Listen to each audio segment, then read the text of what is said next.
lapangan pekerjaan, ekonomi. Sudahkah rakyat Indonesia menjadi tuan di rumahnya sendiri untuk mendapatkan lapangan pekerjaan? Maka bersiap, akan ada gelombang besar sebentar lagi yang mau tidak mau, siap tidak siap, tongkat ini akan diberikan pada anak muda. Mereka yang mempersiapkan diri, maka kesempatan lebih senang hinggap duluan kepadanya. Kesempatan lebih senang datang kepada mereka yang bersiap. Kesempatan lebih senang datang kepada mereka yang duluan menyatakan diri bahwa saya siap.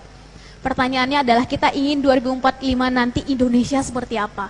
Bukan nanti 2045 kita baru menentukan bagaimana kondisi bangsa, negara, dan agama saat itu. Tapi dari sekarang, 26 tahun bukan waktu yang panjang, itu waktu yang singkat teman-teman.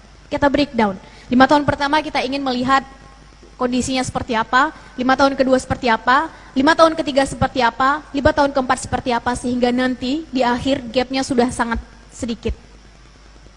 Kalaupun tidak sampai, setidaknya tidak jauh dari target awal yang sudah ditetapkan oleh para pendahulu bangsa.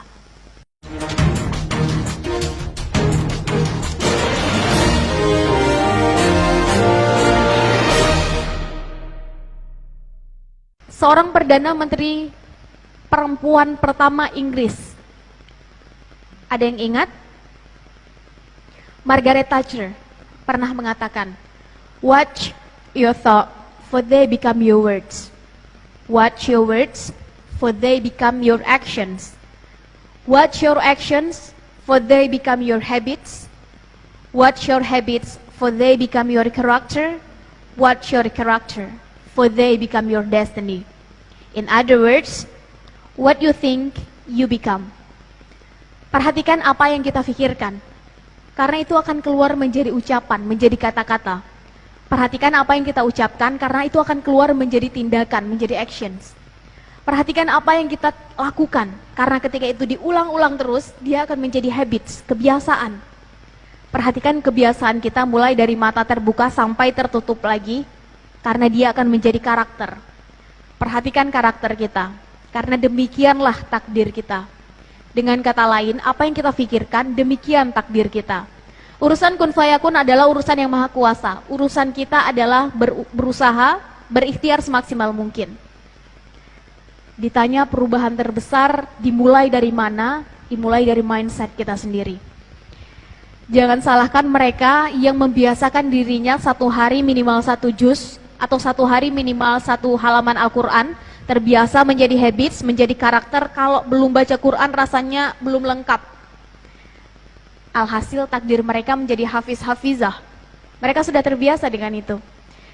Jangan salahkan mereka yang dari kecil terbiasa melihat kesempatan, kemudian melihat bagaimana kesempatan itu bisa dimonetize, diuangkan, terbiasa membaca majalah Forbes misalnya, menjadi habits, menjadi karakter, selalu melihat peluang di tengah situasi sekarang. Alhasil mereka menjadi pengusaha, entrepreneur. Jangan salahkan mereka yang terbiasa bacaannya dari dulu Tempo, satu hari minimal 10 koran dibaca, mengikuti current issue sekarang apa, terbiasa mengikuti, berdebat, jadi karakter, mereka menjadi politikus. Bagaimana habits kita akan terbentuk dan arahnya akan ke sana. Pertanyaannya selama ini mindset kita diisi dengan nutrisi seperti apa? Apa yang kita baca, apa yang kita lihat, apa yang kita dengar, apa yang kita serap. Sebuah penelitian sosial menyebutkan teman-teman, Indonesia ditempatkan pada negara 3 besar paling aktif sosial media. Pertama kita paling aktif Twitter, kedua Facebook, ketiga pelan-pelan sekarang naik Instagram. Dan sebuah riset menyebutkan anak muda Indonesia menghabiskan waktu 1 hari minimal 8 jam di internet. Silakan teman-teman jawab sendiri, 8 jam itu dihabiskan di mana? Yang jelas 8 jam itu adalah 1/3 waktu yang kita punya dalam sehari. Kalau 8 jam habis di internet, 8 jam atau 7 jam habis untuk tidur, istirahat, malam. 8 jam lagi habis untuk makan, untuk apa lagi? Beribadah, untuk buang air, untuk berbicara dengan teman, untuk di jalan, ke kampus, ke kantor, ke sekolah. Ada yang bilang di internet kita membaca buku, karena sekarang sudah ada e-book. Tak ada masalah. Ada yang bilang di internet kita baca Quran, karena sekarang sudah banyak yang digital. Luar biasa. Tapi data tadi menunjukkan perilaku anak muda Indonesia 8 jam di internet habisnya adalah untuk sosial media. Makanya Indonesia ditempatkan 3 besar paling aktif sosial media. Kalau anak mudanya sudah bergerak, main di sosial media, trending pasti dari Indonesia. Hashtag, tagar, nyaris dari Indonesia. Karena apa? Karena memang di situ anak muda Indonesia menghabiskan paling banyak waktunya. Pertanyaannya adalah, kita belajar dari apa yang kita lihat, kita belajar dari apa yang kita baca dan kita dengar. Lebih banyak mana kita melihat yang positif atau negatif? Lebih banyak mana di sosial media itu kita melihat yang hoax atau yang fakta? Yang faedah atau yang faedah? Yang jelas jangan salahkan hoax terlalu banyak di sosial media kalau kita anak muda tak melakukan apa-apa untuk membuat konten-konten positif, inspiratif, menekan mundur hoax tadi. Jangan salahkan terlalu banyak yang menjadi trending di YouTube adalah konten-konten anfaedah. Kalau kita anak mudanya tak melakukan apa-apa untuk menghasilkan konten yang lebih berfaedah, menekan mundur konten yang anfaedah tadi. Pertanyaannya adalah kita mau terus-terusan menjadi penonton, pemandu sorak, atau turun menjadi pemain, menjadi bagian, setidaknya pemain cadangan. Mari tak lagi menjadi anak muda yang eksklusif. Mari buka mata, buka pikiran, buka diri. Apa yang sekarang tengah terjadi, mari bersiap. Sebentar lagi akan ada frekuensi gelombang besar dari anak muda.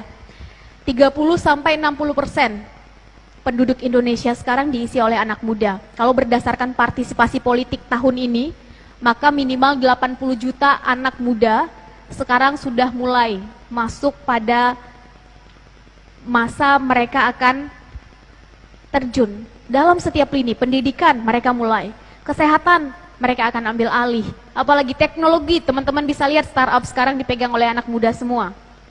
Apalagi politik, kita bisa lihat anak muda semua. Apalagi dakwah di sosial media sekarang banyak diisi oleh anak muda.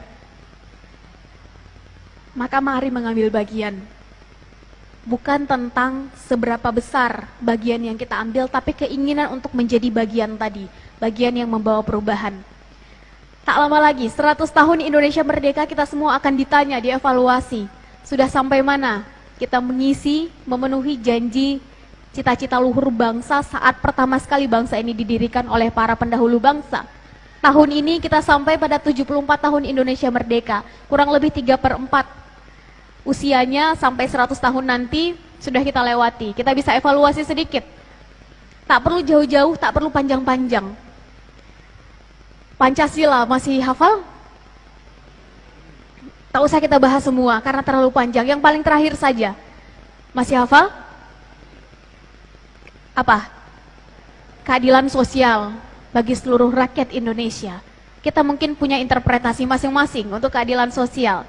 Tapi setidaknya ada 3 hal yang sangat sederhana yang masyarakat punya hak terhadapnya. Yang pertama, pendidikan. Sudahkah semua masyarakat Indonesia mendapatkan akses yang sama ke pendidikan? Silakan teman-teman jawab. Yang kedua, kesehatan. Sudahkah dari Sabang sampai Merauke, Miangas sampai Pulau Rote punya akses yang sama ke kesehatan? Yang ketiga, yang paling urgent, lapangan pekerjaan, ekonomi. Sudahkah rakyat Indonesia menjadi tuan di rumahnya sendiri untuk mendapatkan lapangan pekerjaan? Maka bersiap, akan ada gelombang besar sebentar lagi, yang mau tidak mau, siap tidak siap, tongkat ini akan diberikan pada anak muda. Mereka yang mempersiapkan diri, maka kesempatan lebih senang hinggap duluan kepadanya. Kesempatan lebih senang datang kepada mereka yang bersiap. Kesempatan lebih senang datang kepada mereka yang duluan menyatakan diri bahwa saya siap. Pertanyaannya adalah kita ingin 2045 nanti Indonesia seperti apa? Bukan nanti 2045 kita baru menentukan bagaimana kondisi bangsa, negara, dan agama saat itu. Tapi dari sekarang, 26 tahun bukan waktu yang panjang, itu waktu yang singkat teman-teman. Kita breakdown. 5 tahun pertama kita ingin melihat kondisinya seperti apa, 5 tahun kedua seperti apa, 5 tahun ketiga seperti apa, 5 tahun keempat seperti apa, sehingga nanti di akhir gapnya sudah sangat sedikit. Kalaupun tidak sampai, setidaknya tidak jauh dari target awal yang sudah ditetapkan oleh para pendahulu bangsa.